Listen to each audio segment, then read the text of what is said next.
throwing out ideas at the end of season 4 about what we could possibly do for season 5, and I thought it would be interesting to do an alternate reality story in which Shepard didn't make it into the Stargate program. I know the fans are going to love seeing Joe Flanagan playing a homicide detective. I think that's a lot of fun. And I personally am very excited about shooting in Las Vegas, but you know, that's why I'm doing it. We had always talked about doing a story about having a Wraith on Earth, like what would happen if there was a Wraith loose on Earth. And I thought it would be fun if we did an episode that kind of riffed on that. What if you were, you know, flipping channels looking for Atlantis and you thought maybe you were watching the wrong show for a little while, but yet there are our main characters. And I had never really seen a lot of the CSI franchise. I watched a bunch of those just to see what it was about, and it's extremely stylistic the way they shoot that show, and it looks amazing. It was a lot of fun to do, to kind of step outside not just the reality of Atlantis, but the style of Atlantis, to try and emulate a different way of filmmaking, and then have it slowly kind of morph into a more traditional Atlantis.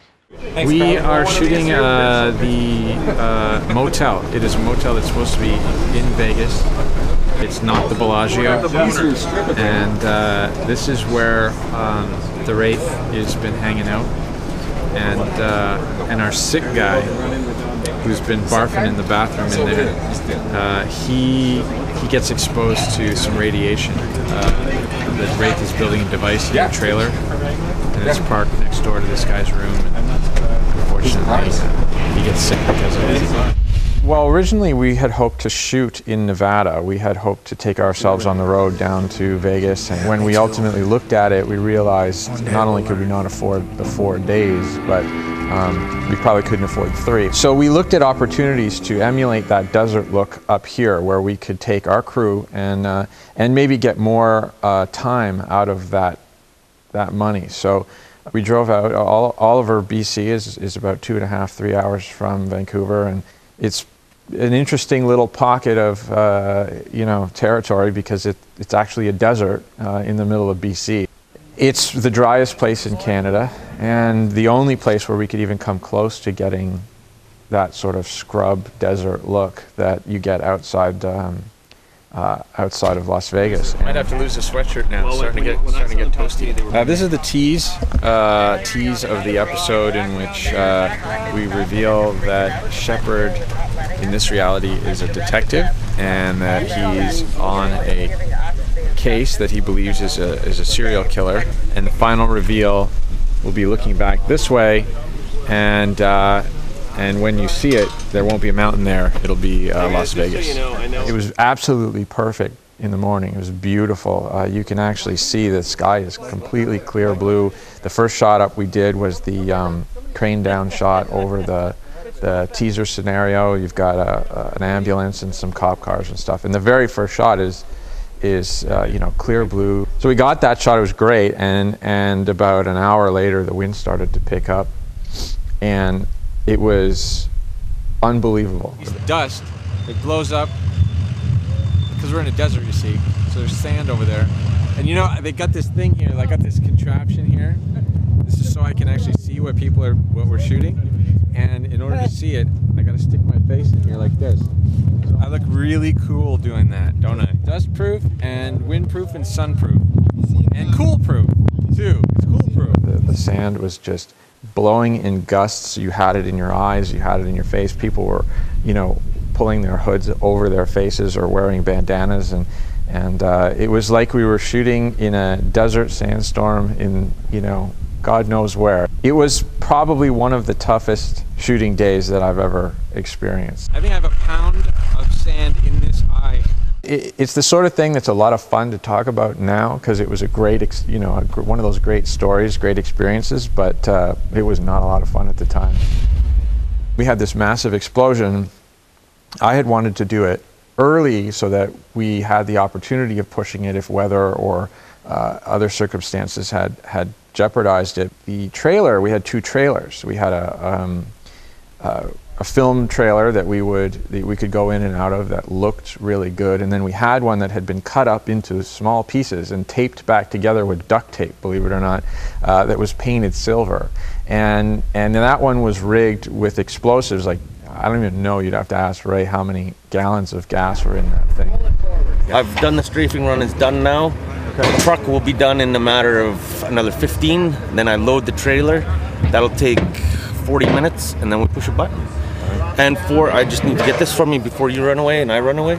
For the strafing run, which is these guys here, and the truck and the trailer, that's a separate entity in itself. At the end of the strafing run, then the trailer goes up, then the truck goes up a beat later. How fast do you want the strafing run? It's coming from a jet pretty fast. Right. Boom, boom, boom, boom, boom, boom, boom. Okay.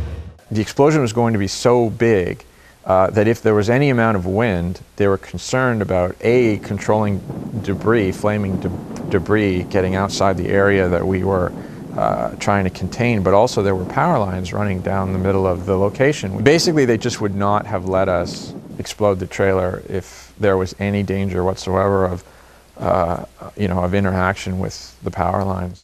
One of the biggest challenges in prepping that explosion was I was assisting Ray Douglas and his crew in attempting to get all the crew to a safe position, and we wanted to make sure everybody had some cover over their heads and in the back of a truck and not on any tailgates, or they were far enough away that they didn't need any cover because everybody wanted to watch.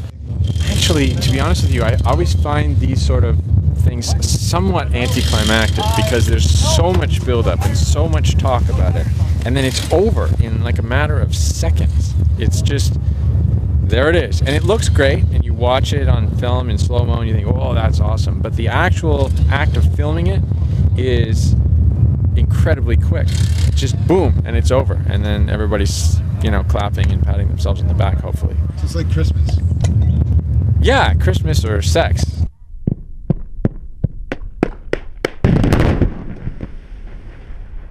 Yeah, we got a fire over here. Maybe someone wants to put that out. I remember hearing that on the radio. It was, because it was cardboard and stuff that was going to look like it was metal, but flying all over the place. And we kind of came out of the trucks to view the aftermath, and we saw Ray and Scott walking sort of slowly over to the burning debris, and then all of a sudden they just turned around and started walking the other way very purposefully. And you don't usually see them do that. They're usually in pretty quickly, and they've got their fire extinguishers going, and we're standing there, and all of a sudden I hear over the radio that something had not gone off. One of the cans had not blown, and we were not that far from that area, and just boom, this another secondary huge explosion went off, and I was standing right beside Joe Flanagan, and a piece of burning debris went, probably 50 feet over our heads, but went flying across the entire clearing. It was pretty scary. We could have easily been in the line of fire. You can't really replicate that with visual effects. It's you use visual effects in those sequences to do things like put your characters, close to the explosion. I think there's a great shot where it looks like Joe Flanagan is, sitting up against a car as the trailer goes up. And, obviously he wasn't there. We shot that separately so it could really be him and not put a stuntman in jeopardy, and then you just, marry the two together. That day we got some great shots with Joe Flanagan diving over the Camaro and Swiss cheesing that up with squibs and just all the stuff blowing up around him. And the actors, Neil and Joe, just were fantastic.